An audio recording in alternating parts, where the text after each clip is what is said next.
sponsored by DRN, industry-leading LPR marketing database solution. Welcome to the Raving Fan episode of Shine Time. I'm your host, Brian Ankney.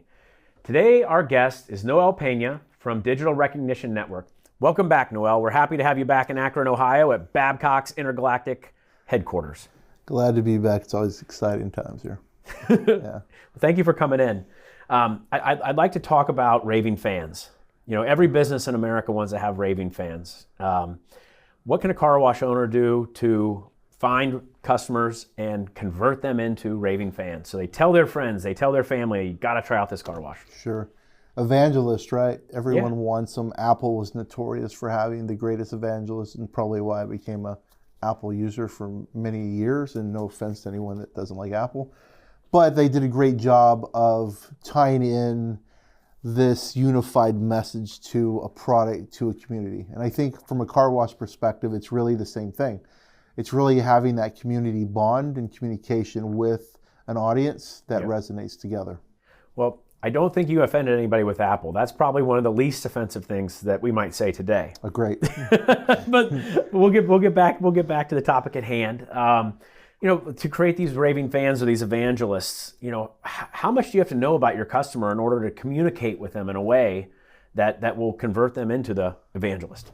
It's essential to understand a lot about demographics and psychographic information about consumers and customers, and really what needs you're solving for them, right? At the end of the day, any purchase is done by a need-based, right? It's either emotional to drive certain outcomes. In this case, you know, there has to be some connection to why people want their car washed. It's not simply just because they want a clean car. It might be a status thing.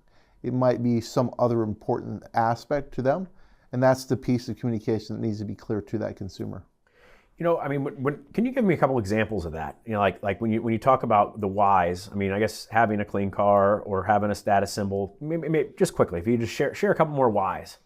Sure. So, in case in point, if somebody's going to connect with a wash, they want to, you know, there's something beyond just the shiny car. There could be simply, you know, they just got a promotion at work, and now they're driving that new luxury vehicle, and they want to make sure that thing looks good. They feel good. And we hear in the car wash industry all the time is people have kind of a reflection of that vehicle status, right? It's clean, it feels good, it feels new. It's kind of a connection to them as a person. So it could be simply the status relation of somebody got a promotion, they feel good about it, they want their car cleaned. It could be something relative to their circumstances to help communicate that with them. So maybe they've gone through some trials, tribulations in their life, and they need some things in order, and that might be something that's important to them. So, car washing is more than just simply washing a vehicle. There's a lot more to it, and understanding some of the audiences and connecting with those audiences is really important. You know, that resonates with me. Like for me personally, in the spring and the fall, you know, I'm driving a lot into mud, into marshes to go fishing and stuff, and I'm not that worried about how clean my car is. But you know, I'm a member of a car wash, and now it seems like, you know, when it's not spring or fall, when I'm you know, driving around, a little bit of dust gets on the car, and I'm like, oh, I'll go to the car wash. You know, you're right. I mean, it really is like it kind of gets into your mind, and it is a reflection of how you feel. Absolutely, it does have that impact. It has impact internally, it has impact externally. How do you convey that message to the customer? I mean, you talked about how you have to know a lot about them. How do you use what you know to deliver a message to them that is going to get them like that? So we look at some common attributes that certain audiences resonate with certain things. We talked about in the previous episode as well as kind of testing the market, right? Marketing is always about A/B testing, split testing, seeing what resonates with audiences, and really leveraging channels such as social media. Maybe you're getting engagement, you're not getting engagement, and determining who's engaging with those posts, how they're engaging with those posts, and how that's moving the needle. If it's not moving the needle, obviously go back to the drawing board, make some adjustments. Maybe the audience is right, but maybe the message is wrong. Gotcha. I mean, I guess kind of in a nutshell, what you're saying there is spray and pray is dead. Yeah, unfortunately, it's a tactic that's still being used, and hopefully after this episode it won't be. Yeah. It's simply the strategy of casting a wide net to a very broad audience with one message. It's a costly, venture to go down, and it's usually why we hear frustration from marketers or owners. Yeah, I mean, I guess it's like the old saying that you fish where they're biting, right? Exactly. Yeah, I mean, you don't just fish anywhere. Yeah, the ocean's a big span of water, and it's very hard to determine where those fish are at. Yep. Now, you had mentioned a little bit about people that had tried marketing, and that is something that I hear frequently. Is people like, I've tried that, it didn't work. I've tried that, it didn't work. Do you feel like that a lot of the people who have tried things in the past that didn't work, was it because it's just not right for their wash, or was it maybe because they weren't using the right tactics or leveraging the right information? I think it's strategy, tactics, and data. Right? It really comes down to a few things. One, understanding who the demographic or the audience is. Like, it comes down to, who are we trying to target? What is the message? What is the outcome intended? What is the offer? We often see sometimes people will have one of those things right and the rest of them wrong. So they may have a great offer, right?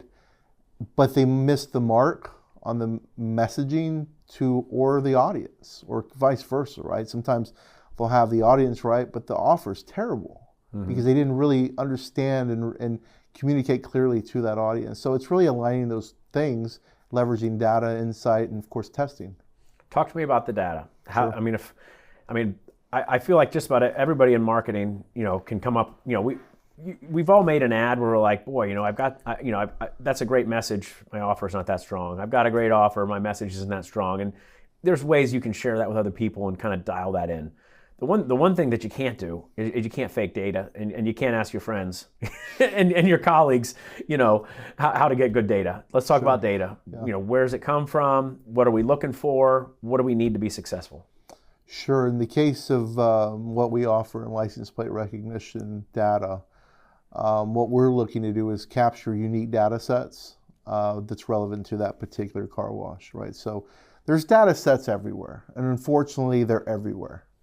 But unfortunately, to the point you said about spray and pray, generalized audiences do not convert at a very high rate. What we're looking at is we're analyzing the data of not only the audience, right? What is their demographic? What is their gender, age, income level, household? How many vehicles do they have? Like, we have 200 plus data attributes that are available to our car wash owner operators. But one of the keys, and we joke around about it, we call our secret suds, is really the frequency of passes. That's the one thing no other platform can provide. And what we look at is, how frequently does this perfect customer pass by my wash? And then how do I reach out to them? You and I have talked about this a couple times before, but I don't know that we've ever kind of really gone down to the actual basics. So it's you have a camera. The camera's pointed outward at the street. Can you just kind of give me like the basics? Like, what is, tell me about the camera. Tell me about what is it actually capturing? Sure. So our cameras are license plate recognition, LPR cameras. They're designed to capture license plates and images of vehicles.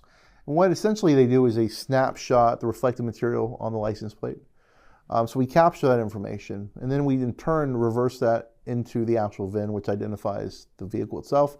And what we take from that piece is the associated registered vehicle data or marketing information. So we have marketing information that we tie together, and then we send that information out to our washes to be able to market to. I mean, when that data that you add to it, like, tell me, like, what is it? I mean, is it an email address? Is it a physical address? Is it more? Like Sure. what are those pieces of data? So some of the core pieces are name, address, email, phone number, household income, how many people in the family, age demographics. There's a lot. We have 200 plus data attributes. So a lot of times when we're talking to car wash owner operators or marketers, they tend to look at, there's usually 4 or 5 typical demographic things that they're looking at, right? So maybe they have a car wash, and there's something that's very consistent.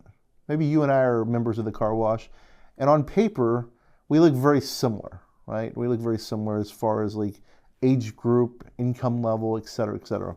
And so they know that this audience resonates a certain way. And so we're looking and determining what that information looks like for the consumer. So once you identify, I mean, I'm guessing it's not like one line of people that all look the same. There's probably 10 or 12, lines of people for any given car wash that are very similar. Like maybe 80% of your customers fall into one of 8 buckets or something like that, where they have very similar profiles. Okay, so once we've identified who these people are, or what, these different groupings, how do we know how to reach out to them, what to say? Like how do you determine that? So once we've determined the audience, then we backtrack and we look at the offer.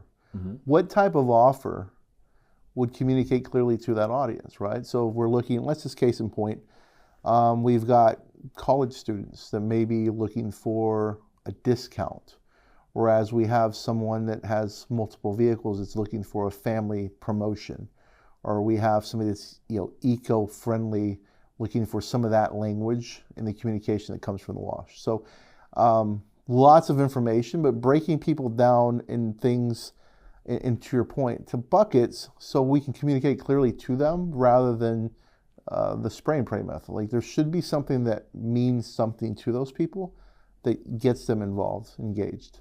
And I knew you had said age before, but I hadn't thought about students or college students or people like that.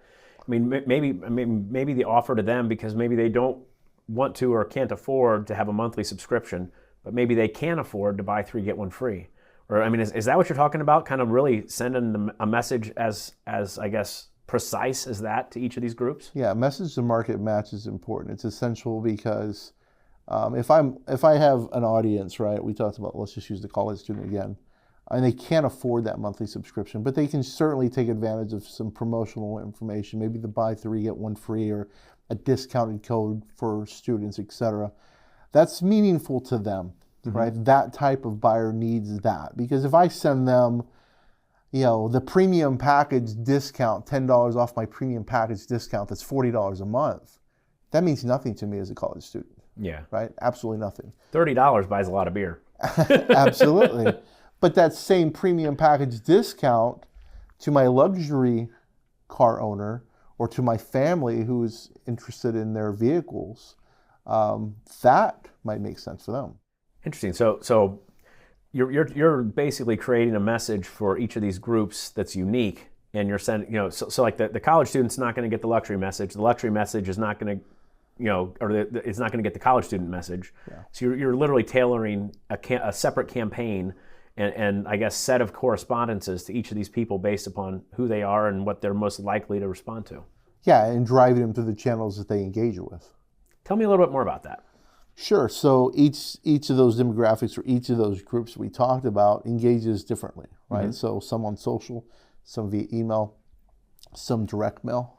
So if we understand those audiences and how they respond to certain things, once again, we go back to the very basics of marketing and testing, mm-hmm. and we break down those groups in smaller groups, and we segment them and say, okay, I'm going to do this type of campaign. Let's just say it's an email campaign, and I'm going to send this offers with this subject line. I'm going to A/B test it with this group versus this group, and I'm going to look at the conversion rates, right? We're going to figure out how those audiences respond and engage to those communication channels, and then double down on the channels that work. Fantastic. Hey, thank you for coming in. Thanks for having me. And thank you for taking the time to join us for this episode of Shine Time. Hope you learned something, and join us again for a future episode. Today our guest has been Noel Peña from Digital Recognition Network.